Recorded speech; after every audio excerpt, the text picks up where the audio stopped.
Hello and welcome to the Happiness Masterclass. My name is Gerald Kabura. I'm excited to talk to you about happiness. Our conversation for today is all about happiness in the workplace. In case you don't know, Dr. Desri Mora died last week because of environmental pressures in her workplace. She's a medical intern. My conversation today is all about our Happiness Masterclass trainees. They're going to talk to me about that. Honorable Kiraitu Murungi is the Chief Happiness Officer of the Happiness Resource Center and the Happiness Society of Kenya. He's also a trained, certified happiness trainer from the Happiness Studies Academy based in New York, USA, and has studied and graduated in Harvard. How are you doing today, sir? Well, I'm doing very well. Trying to be happy. Sophia Waweru has graduated with an actuarial science degree. She's also a leadership and management expert for the past 10 years. How are you doing today? I'm so lovely. So lovely. So present in the moment. In case you're wondering what the Happiness Masterclass is all about, this is what it's all about. Happiness Studies is a new field of study which has flourished in universities and the corporate world in recent years. Universities like Harvard and Yale have introduced very popular psychology and business courses on happiness. Top corporates like Google, Airbnb, and many others have chief happiness officers who focus on employee well-being and promoting happiness at the workplace. The Happiness Masterclass is at the forefront of spearheading cutting-edge research and the science of happiness to the business community, corporates, and non-profits in Kenya. We combine the theory and practice of happiness and apply it to all fields of human endeavor to enable our people to work in more supportive environments and to live happier, more meaningful, and fulfilling lives. Now, our conversation today about Dr. Busire, about Dr. Mora, it's all about, look, there's so much pressures happening in the workplace, and maybe I'll start with you, our CHO, Chief Happiness Officer. You listen to her talking about 36, people are talking about 36 hours working with no break, talking about medical interns in the country decrying of the level of pressures they're going through without better wages. What first came to mind when you heard that she had passed on? Actually, I was very disturbed. As I was telling you, my daughter is a student of medicine. She'll be soon doing internship. And it personally touched me, what they are going through. What Dr. Mora went through is actually unforgivable. Working 36 hours non-stop, without food, without sleep, without rest, and then without pay. You also read in the newspapers that she didn't even have proper accommodation. Even her pet could not be accommodated. I think what the interns are going through, which has been highlighted by this case, is actually conditions of modern slavery. It's a form of slavery. And we should not be taking our children, very bright children, through 5 years of schooling, and then we take them into slavery. It's unacceptable. He says it's unacceptable. And this is the situation, if I come to you, Sophia, this is the situation in most working environments. So many people going through so much. So many people commit suicide every day, you know. And just as this one case has been highlighted because so many people have come out, because this is the conversation happening in the country about our medical interns. But also, if I can ask you too, you heard of this story. What was running through your mind? The first time I saw this was actually on a LinkedIn post by a HR director from DTB Bank, and it was quite disturbing for me. For the past 2 days, I've just been talking about it, and I actually left a comment on that post saying, I feel there's so much we have to do as the happiness ambassadors, and I feel like I am also responsible for her status. I feel like I should have gotten there faster into the company culture to understand how is their well-being. Are there systems set in place to support that, which is urgent and important as we are speaking, like how OKRs and KPIs are important to companies. They need to prioritize that, because without kindness and compassion, empathy takes the day. You're dealing with humans. So if you're dealing with humans, the language they understand is compassion. No. Let me come to you, sir, because look, David Hume, I believe, said the great end of all human industry is the attainment of happiness. Why would someone stay in an environment where they find unhappiness in some toxicity? You look at the story of Dr. Mara, some would have said, "Isiangacha tu kazi." Why would you think someone would stay in a toxic work environment? I think, Kabiru, you're absolutely right. Everything we do it in the hope that it is going to lead to better lives, it's going to give us more happiness. And I believe in the interns. I'm going through all that, hoping that one day will come when they'll be happier, when they'll enjoy themselves. But I think our society has gone beyond that. They have forgotten the primary objective. Especially our middle class parents and their children, we seem to be placing so much premium on certain titles. We are driving our children to be doctors, to be engineers, architects, such. And sometimes these titles are more valued even than the human being herself. So you find that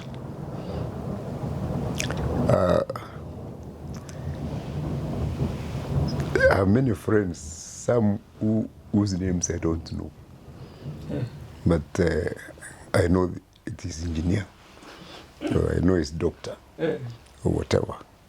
So which means we have forgotten the personalities, the human beings, and we see the masks, we see the titles. So we are a society obsessed by titles. There is a craze, I think, a neurosis for overachievement. So I think that's why children are sticking in these intolerable conditions, because for them getting these titles is a matter of life and death. They don't know how to face their parents, they don't know how to face society, if they are not, those titles. And, I think time has come for us who are older to tell even our children that even if you don't become a doctor, even if you don't become an engineer, you are still my loved child, you are a human being, and I love you as such. And even if you walk out of those medical institutions, etc., you still be a human being and you fit somewhere. And you still may. So I think we need to relax as a society. We are putting too much pressure. And I think if you read the newspapers, you can see mental health issues have come to the forefront. They were not there before. But these days, you can't turn a page without seeing, okay, this is an extreme case, but there are very many others. Yeah. Let me ask you, Sophia, you, in your leadership and management, 10 years experience there, you've seen, obviously met a lot of people in different industries, How easy is it for someone to say, I'm tired, I'm walking out, I want to become happier? Is this practical? Because someone is thinking about rent, I'm thinking about transport, I'm thinking about food. Is this practical? Wow, that's deep. And the reason I say that, it's because I am one. I decided I'm leaving because it's toxic.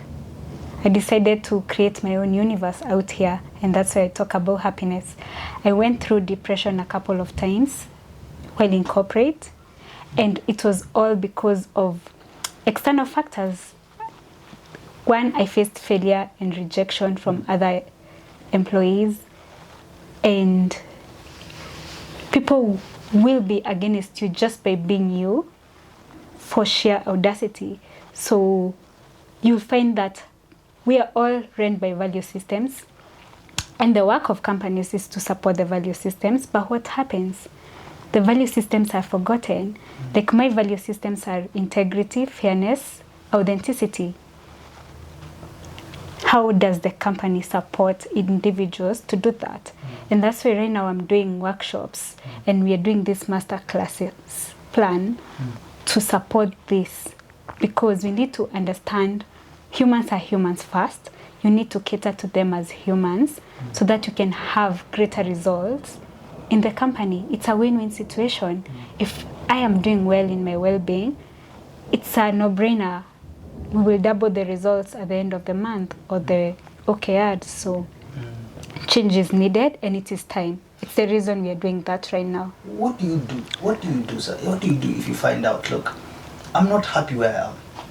Of course, there are things that I need. I need rent, I need transport, I need food, but I'm not happy. This society is putting a lot of pressure on me. Mimi ni daktari. What do I do once I find myself in this particular situation where I know I have to make a change in my life? Actually, there are two things. She talks about authenticity. Even the Bible says you love yourself first before you love anybody else. Yeah. Even when you're an employee, that does not change. You still love yourself. If you don't like the conditions at your place of work, have the courage to be yourself. Stand up and say, I don't like this and that and that. Maybe possibly they will listen to you and change things. If it doesn't work out, take a risk and walk out.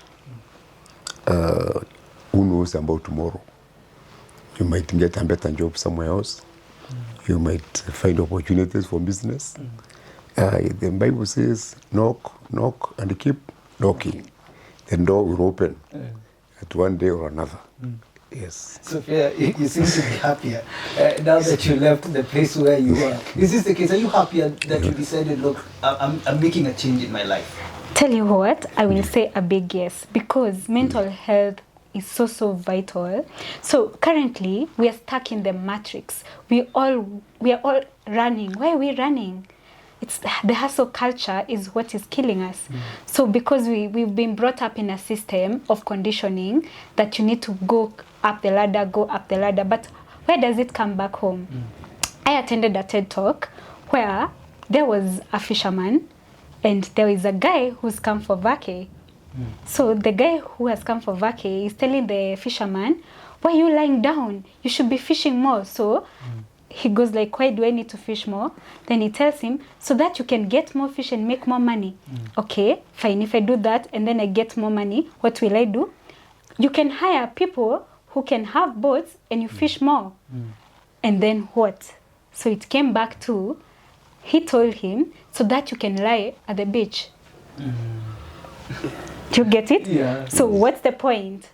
Why are we stuck in a way of rushing for so much, in the end, to rest? You get back where he was. He got back to where he was. Exactly. Yeah. No, actually, when we start, you go through for money so that you can have a better life and so that you can enjoy yourself. Yeah. But you go and get the money. And then you go and work to get more money. And then you continue working to get more money. And then you forget the reason why you went to make money in the first place. This is the situation. That's the rat she's talking about. Yeah. Yeah, and sometimes when people say they are working so hard, making so much money, so that they can enjoy in their retirement, then retirement comes. There is no enjoyment there. So they are sick. They are sick, they are not even capable of enjoyment.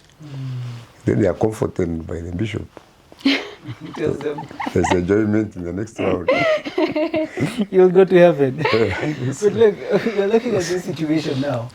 And then with regards to this Dr. Mora's case, Ministry of Health comes out and says, look, we're implementing more measures when it comes to dealing with mental health. How can managers and leaders in organizations, companies, help their employees to have a better workplace environment for their own well-being? I think first of all, these issues of mindset, like maybe I call it psychology of work. Many employers actually don't see the employee as a whole being person. You are called a messenger, they see you as a messenger. You are a secretary, they see the secretary, wherever. In this particular case, we see the intern. We don't see the human being. They divide the human being into two. There's the internal human being and the external human being. The external personality is what we deal with at the place of work, where you have come in, we want you to be efficient, you are working up your career, you want to make more money, you want some material rewards, and the story goes on and on. There we don't talk about your psychological baggage, or your pain, your suffering, you are divorced, you have lost your children, and all that. The bank doesn't want to listen to those kind of stories. You are an accountant, period. Yeah, for you, you are no different from the machine, you know, which is there in the office.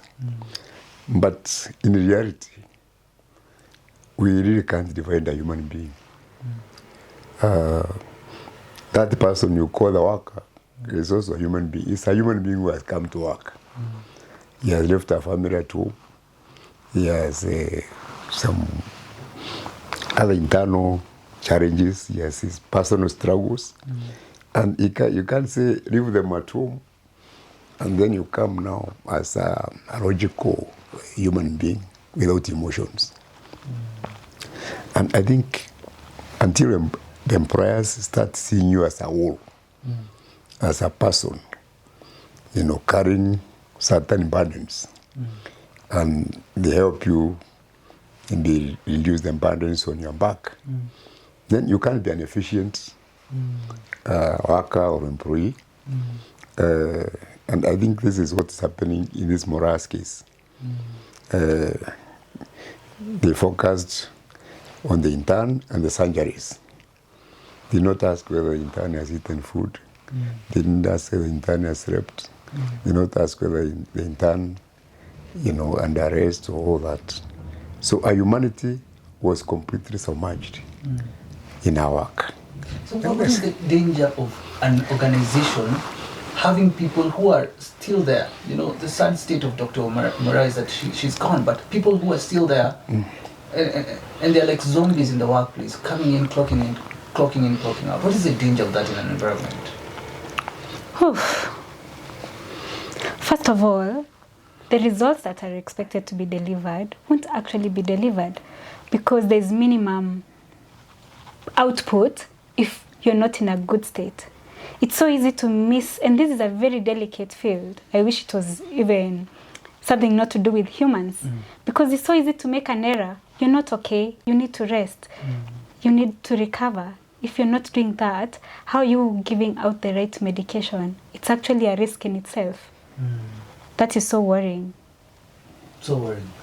Let me ask you this, because we're talking about troubles, you know. We're sitting here talking about Happiness Masterclass. Why should people listen to you today for their corporations and their companies? Now, as the Happiness Masterclass, it is not our business just to give information. We want transformation. We want to bring information to transform. We have to change all those things that we see. It is not enough to be angry. You have to do something about it. Many people are watching TV, feeling very, very angry about what happened to Dr. Mura. But what are they doing about it? What are other employers doing to make sure those things don't happen in their companies? Yeah.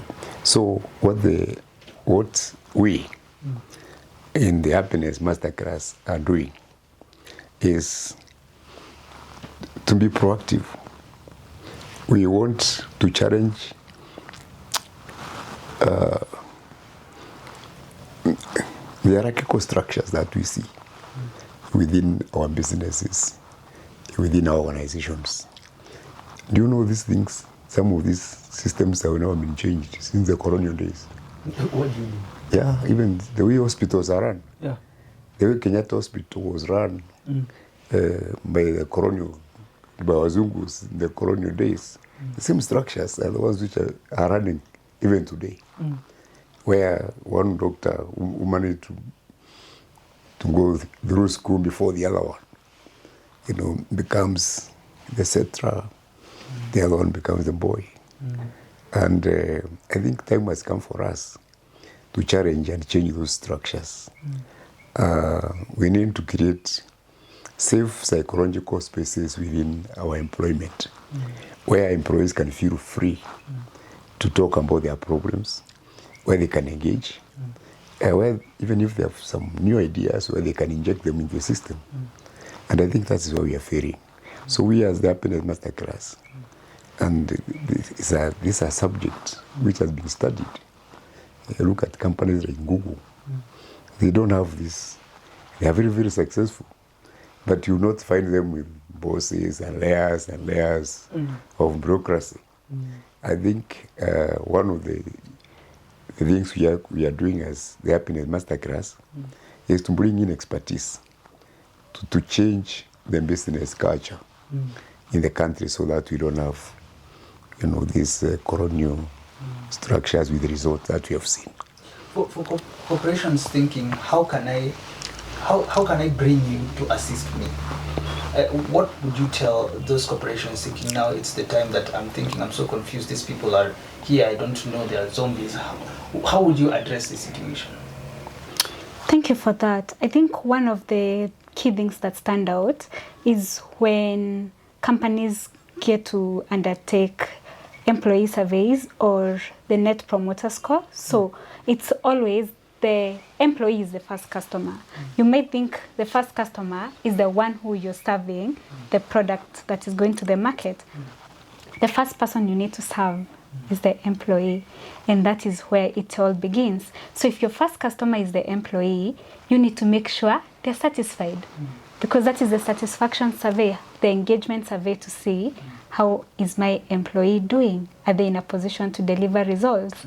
And that is where we start the conversation with organizations on what are the assessment needs. What do you feel about your employees? And the good thing, employees are very vocal. They talk. They will let you know. The problem is no one ever asks. If she was asked, she would have said. This but is the what system, I'm going through, this is what I'm doing. but the system is just set and you're expected to run the show, sadly. So actually, there's a new movement, especially in business, called conscious business. Conscious business does not focus on money. They focus on human beings. They try to make the staff, the employees, the customers happy. Oh, And then, that's the thing. yes. And then when all these are happy, money comes as a byproduct. Beautiful. And they are doing extremely well. So, I even have a book I've been reading about it here. I can show you.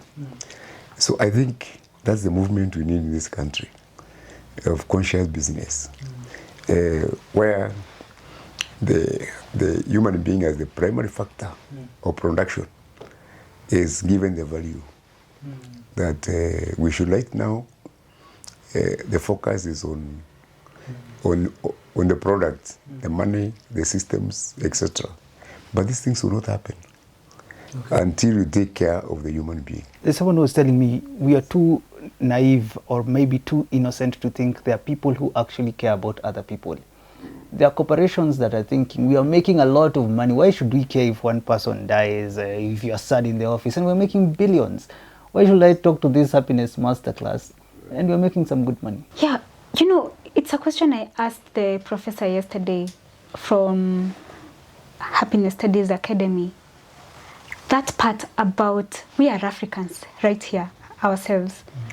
We are based on Ubuntu. I am because you are. You are because I am. So it starts at home. Where did we go wrong? Where did the restructuring happen? Where did the conditioning happen to lose humanity and prioritize money? That is so worrying, because what happens goes round. If you're a parent, you have a child. And like how just told us, his daughter is joining internship. So imagine if he is right now mistreating people in the industry, what will happen to the daughter? It goes round. So we create our own system. And if we create the system to fail, who are you hurting? It's You're you hurting yourself. at the end of the day. Chief Happiness Officer, that is a very good answer, but the people don't care. They just want the profits. Yes, If you're going to hurt me, my daughter later in the future won't be there. What do you tell these guys that are just looking for profits in their work environments? It's so the question about the relationship between money and happiness.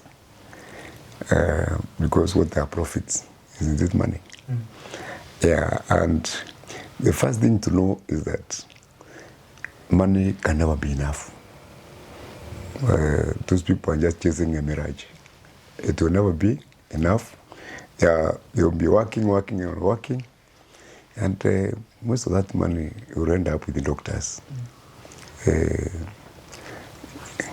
You see the miser, this person who doesn't spend money, the miser is the most miserable person. Even people with money, big cars, big houses, they have an internal vacuum. You closely listen to them. There is always something missing.